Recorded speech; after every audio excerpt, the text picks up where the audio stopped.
क्या हमारी सोच सच में हमारी दौलत तय कर सकती है? मतलब जो हमारे मन में है, क्या वो सचमुच हकीकत बन सकता है? चलिए आज इसी दिलचस्प सवाल की तह तक जाते हैं। ये सिर्फ कहने की बात नहीं है कि जो मन में है वो हाथ में भी आ सकता है, बल्कि इसके पीछे एक पूरा सिद्धांत है जो कहता है कि हमारे अंदर की दुनिया ही हमारी बाहर की दुनिया को बनाती है। चलिए इसे थोड़ा और गहराई से समझते हैं। तो सबसे बड़ा सवाल यही उठता है, क्या ये मुमकिन है कि एक छोटा सा विचार, एक मामूली सी सोच हकीकत में $1 में बदल जाए?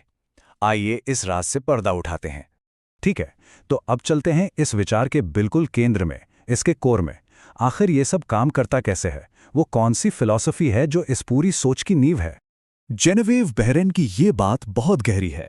इसका मतलब है कि जब हम विजुअलाइज करते हैं, यानी मन में कोई तस्वीर बनाते हैं, तो हम कुदरत के नियमों को तोड़ने की कोशिश नहीं कर रहे, बल्कि हम उन्हें पूरा कर रहे हैं।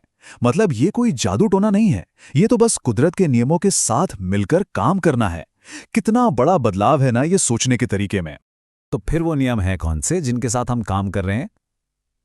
चलिए अब उस फ्रेमवर्क को समझते हैं जो इस पूरी प्रक्रिया को मुमकिन बनाता है। स्रोत टेक्स्ट में इसे सार्वभौमिक नियम या यूनिवर्सल लॉ कहा गया है। देखिए, हम इंसानों के लिए समय और आकार यानी टाइम और साइज बहुत मायने रखते हैं ना। कोई चीज़ छोटी है, कोई बड़ी, लेकिन इस सार्वभौमिक नियम के लिए दोनों चीज़ें कोई मायने नहीं रखती। उसके लिए सिर्फ अभी का पल ही सच है और आकार जैसी कोई चीज़ होती ही नहीं। अब इसी बात को समझने के लिए $1 के बारे में सोचिए। ज़्यादातर लोगों के लिए ये एक छोटी सी रकम है, इसे पाना आसान लगता है। हमारे मन में इसे लेकर कोई शक या मुश्किल का भाव नहीं होता, और यही बात इससे एक बेहतरीन उदाहरण बनाती है। लेकिन क्या आपको पता है कि उस सार्वभौमिक नियम के लिए $1 और $10 लाख में कोई फर्क नहीं है? जीरो फर्क। सारी मुश्किल और सारा फर्क सिर्फ हमारे दिमाग में है, हमारे इस विश्वास में कि $10 लाख बहुत बड़ा और बहुत मुश्किल है। इसको ऐसे सोचिए, मानो आपके पास एक जिन है जो कभी सवाल नहीं करता, वो बस आपकी हर इच्छा को पूरा करता है, चाहे वो छोटी हो या बड़ी। ये जिन आपके विश्वासों को सुनता है। अगर आप मानते हैं कि कुछ आसान है तो वो कहता है, जो हुक्म मेरे आका। और अगर आप मानते हैं कि कुछ नामुमकिन है, तब भी वो यही कहता है। आपके विश्वास ही हकीकत बन जाते हैं। चलिए, थियरी तो बहुत हो गई, अब इसे असल में आजमाने का समय है। यहाँ एक बहुत ही आसान सा प्रयोग है जिसे कोई भी कर सकता है, ये देखने के लिए कि क्या इस बात में वाकई कोई दम है।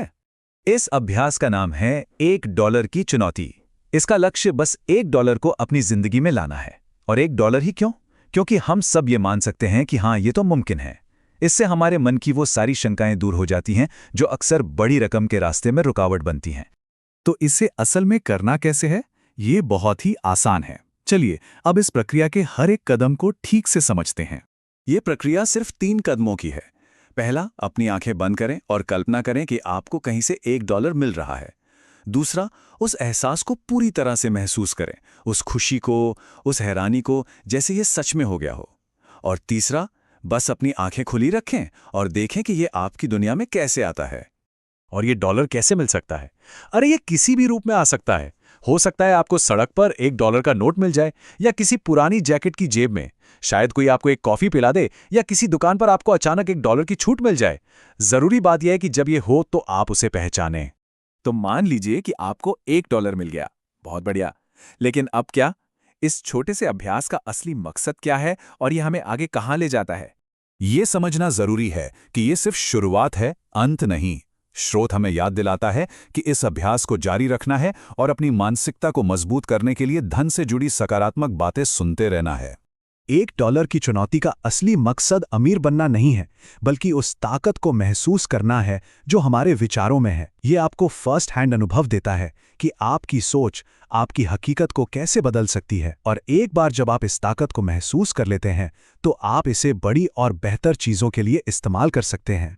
और ये हमें इस अंतिम और शायद सबसे जरूरी सवाल पर लाके छोड़ देता है। सोचकर देखिए, अगर अपने विचारों से $1 को हकीकत में बदला जा सकता है, तो फिर इसकी सीमा क्या है?